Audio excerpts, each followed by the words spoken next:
Hello, friends. Happy Friday, and welcome back to another episode of Elaborations with E, the podcast where we blend spirituality with practical, grounded insights to help us create our desired realities.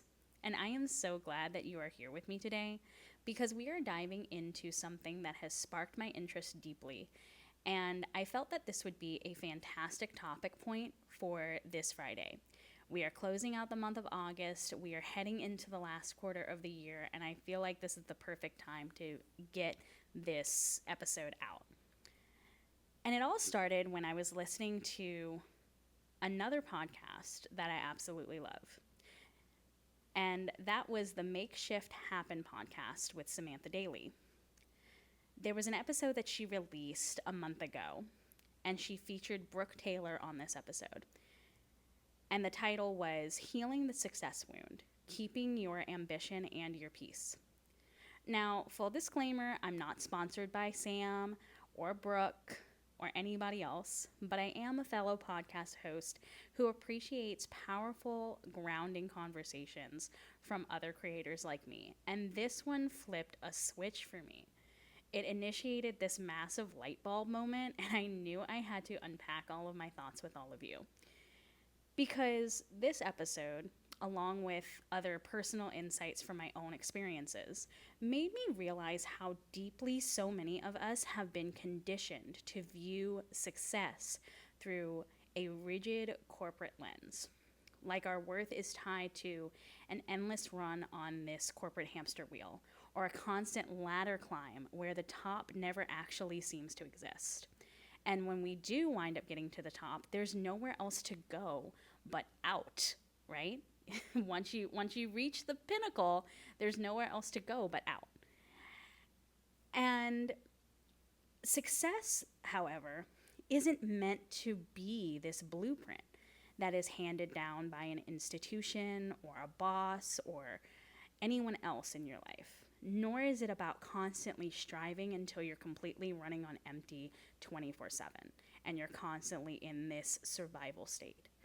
Real success is about holding the key and deciding your own life's metrics.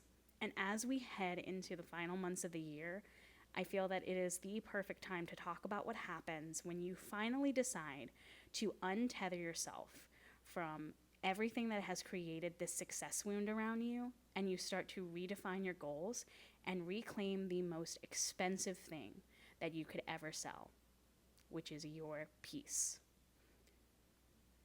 So I want to start by talking about something that made me have a major reality check for myself. I recently started rethinking what income actually means when you weigh it against freedom. For me, my personal shift looked like stepping back and choosing to work from home as a freelancer and a paid participant in market research to give me that cushion while I'm building towards what I really desire to build towards, whatever that looks like. And on paper, it's not a six-figure corporate flex. I'm not out here making millions working from home yet.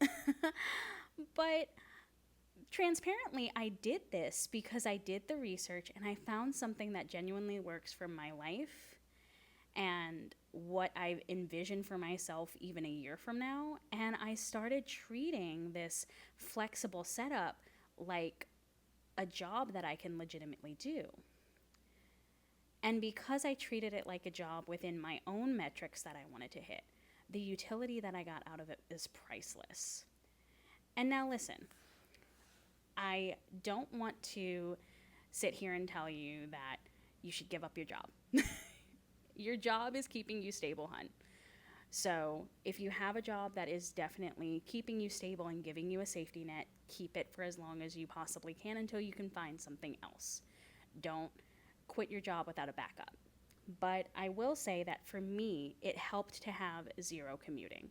It helped because I'm also not dealing with a micromanaging boss or a toxic workplace culture. And most importantly, for me, this helped me to buy back my most valuable assets, which were my cognitive bandwidth and my overall energy output. And when I compare where I am now to grinding 40 hours a week in a traditional corporate or retail setup, or wearing my body and my car down driving for Uber Eats or DoorDash or Grubhub.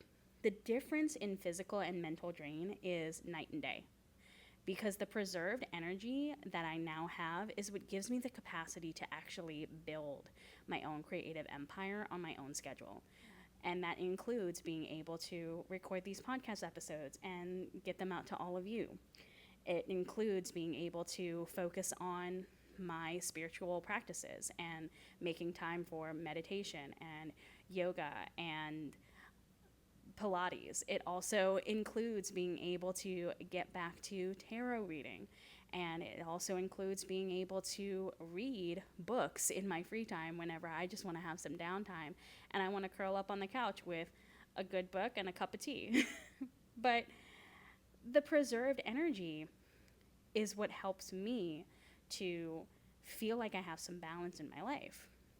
And I want to say that everyone's path is going to look different.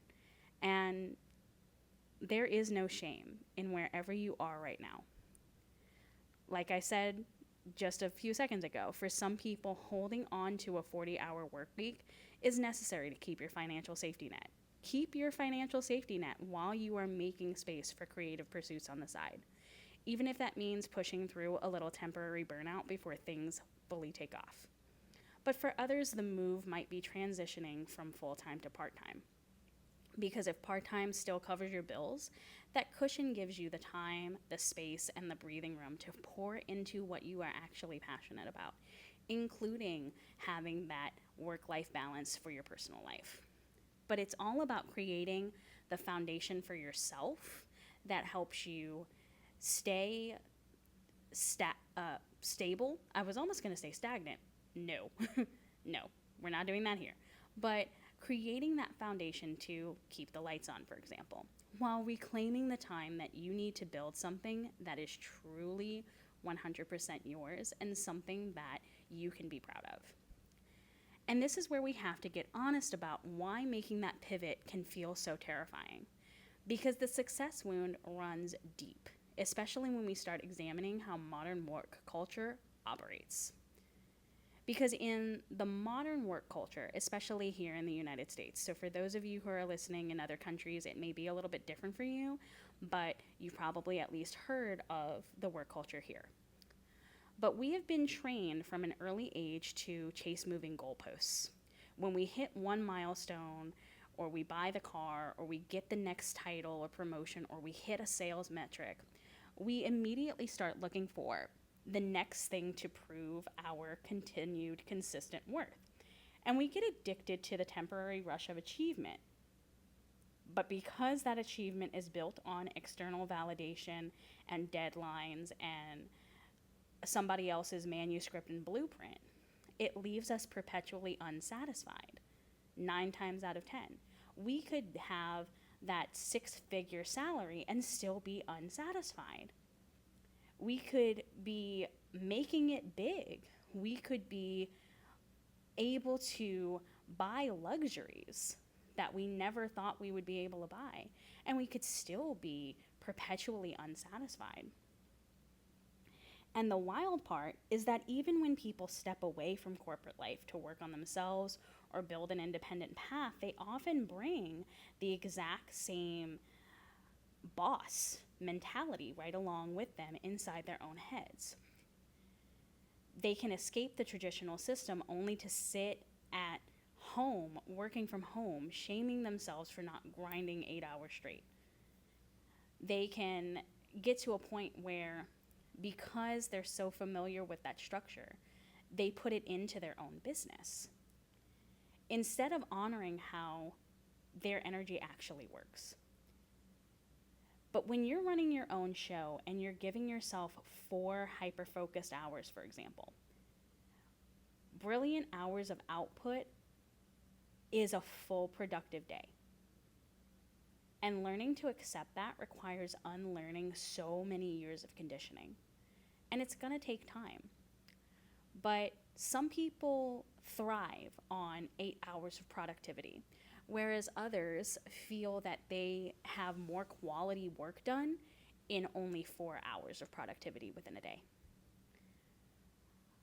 But the point is to think about how much energy you waste trying to fit into a mold that wasn't designed for you versus the energy that you could be feeling even more inspired by, putting your energy out there in a way that makes sense for you. Because we witness people every day struggling with burnout. We've done it to ourselves. We've seen it happen with our friends. We've seen it happen with our family members. And oftentimes what happens is when you're struggling with burnout and you're constantly living in survival mode, you cultivate these unhealthy coping mechanisms and high anxiety, and you're constantly in a state of stress, all because you're trying to prove your worth to an environment that views you as a line item on a spreadsheet. And we have to dismantle that belief system, but it can take time. And it is going to take time. It's not an overnight success, but it does start with a decision. And we also have to dismantle this bizarre myth of uniformity, because society pushes this narrative that everyone needs to fit neatly into the exact same safe, practical box on an assembly line. But if everyone did that, where would we get our art from?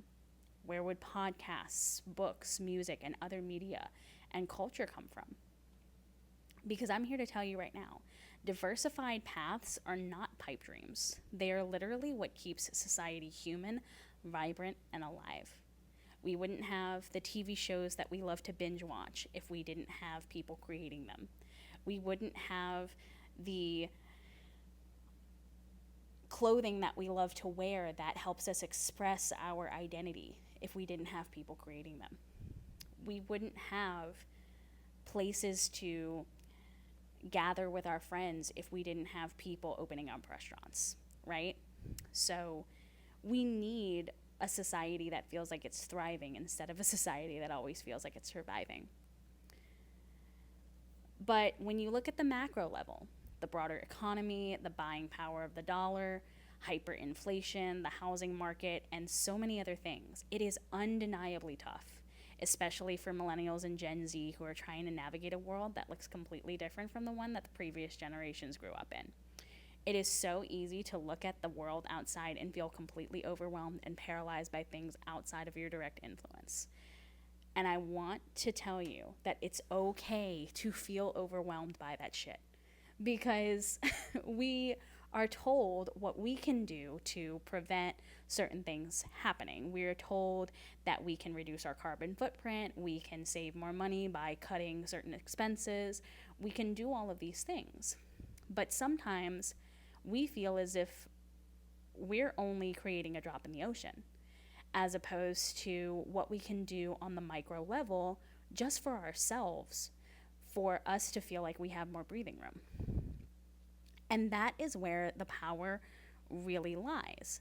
The real power lies in shifting your focus from the macrocosm of the world and the country you live in and the society you live in to your personal microcosm. Because you're not going to be able to solve the entire global landscape today, but you can start asking yourself, what is in my immediate sphere that I can actually control right now? And I know that can sound very frustrating because it puts a lot of pressure on us to maybe control ourselves, but that's not what I'm trying to get at here. What I mean is taking back your power. Because when people start creating their own lives and they start reclaiming their micro power, incredible things will start to happen. You will see freelancers and small business owners building sustainable lifestyles, prioritizing their mental health, and proving that you don't have to destroy your well-being just to make a living. You will see people coming out of the woodwork doing things that wind up being recession-proof. And it happens in every generation. It happens on every level.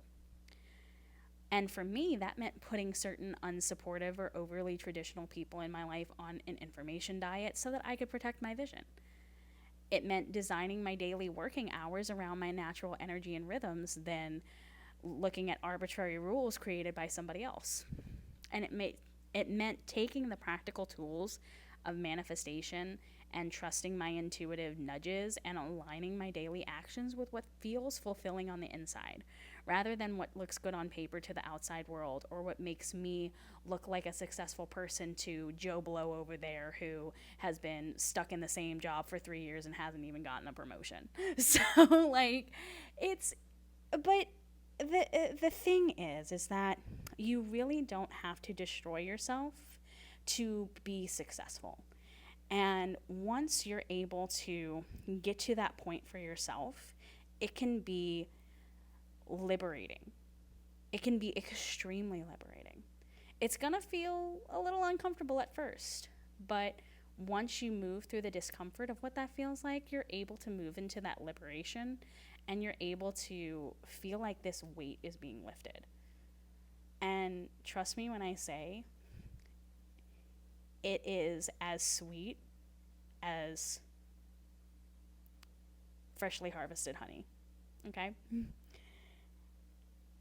And when you anchor into this internal peace that you have within yourself, you can build that steady foundation that external circumstances can't easily shake. And that will help you to create a smooth bridge into living life entirely on your own terms. So, as we enter this final stretch of the year, I want you to remember this as the takeaway from today's episode. Remember that you do not have to sacrifice your ambition to have peace. You don't have to sacrifice who you are and what naturally sparks inspiration in you just to be able to live a life of success. You don't have to give up what's helping you to survive just to be able to make the success dream happen either. You can have those things side by side, working in tandem to get you to where you need to be. You just have to make sure that the ambition you are chasing actually belongs to you and not to a system that views you as completely replaceable. Because once you understand that you get to set the standard for what a successful life feels like from the inside out, it's like snap. Everything falls into place. So my question for you as we head into this weekend is this: what arbitrary metric or societal standard are you still holding on to that you may need to give yourself permission to let go of today? Feel free to mention it in the comments. Feel free to comment it on a social post. I'm going to make a little social post with that question, and you can feel free to answer that question there. Or you can just answer it for yourself.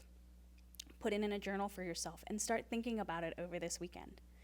And start thinking about some of the steps that you can take to be able to reclaim your power. And as always, thank you so much for tuning in and spending this time with me.